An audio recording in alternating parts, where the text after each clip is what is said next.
क्या तुमने कभी सोचा है ये पैसा छापता कौन है? ये सारा पैसा सप्लाई आ किधर से रही है? अगर तुम्हें लगता है कि गवर्नमेंट ये पैसा छापती है तो ऐसा बिल्कुल नहीं है। गवर्नमेंट के पास इस चीज का पावर नहीं है कि वो पैसे को छाप सके। फिर ये खाली कागज का टुकड़ा जिसका हमें पता ही नहीं है कौन छाप रहा है, हमारी जिंदगी में इतनी ज्यादा वैल्यू क्यों रखता है? हिस्ट्री में जितना भी लेन देन ट्रेड होता था वो होता था बार्टर ट्रेड। किसी को दूध के बदले चावल दे दिया, किसी को नमक के बदले आटा दे दिया। फिर सोने के सिक्कों पर ट्रेड होने लगा क्योंकि सोने के सिक्के कुछ ना कुछ वैल्यू होल्ड करते थे।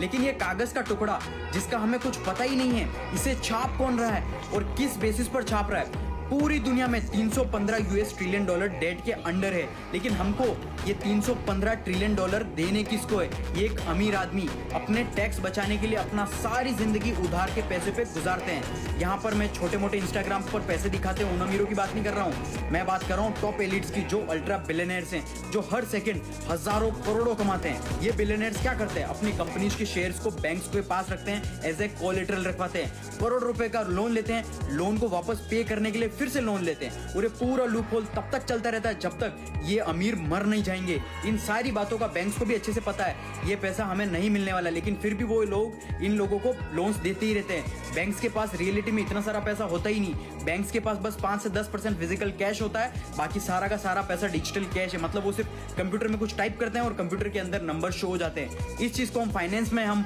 फाइनेंशियल रिजर्व बैंकिंग बोलते हैं। ये सारी चीजें बहुत ही ज्यादा कॉम्प्लिकेटेड बनाई गई हैं ताकि कोई गरीब और मिडिल क्लास कभी समझ ही ना पाए। लेकिन अगर तुम थोड़ा सा फोकस करोगे तुम्हें समझ में आ जाएगा कि ये सिस्टम डिजाइन ही इस तरीके से किया गया है कि मिडिल क्लास और गरीब लोग हमेशा इस कागज के टुकड़े के नीचे दबे रहे और टॉप एलिट्स बिलियनर्स उनका पैसा वेल्थ ग्रो करते ही रहे, हर दिन अमीर बनते ही रहे। ऐसा और वैल्यूबल कंटेंट के लिए मुझे फॉलो जरूर कर लेना।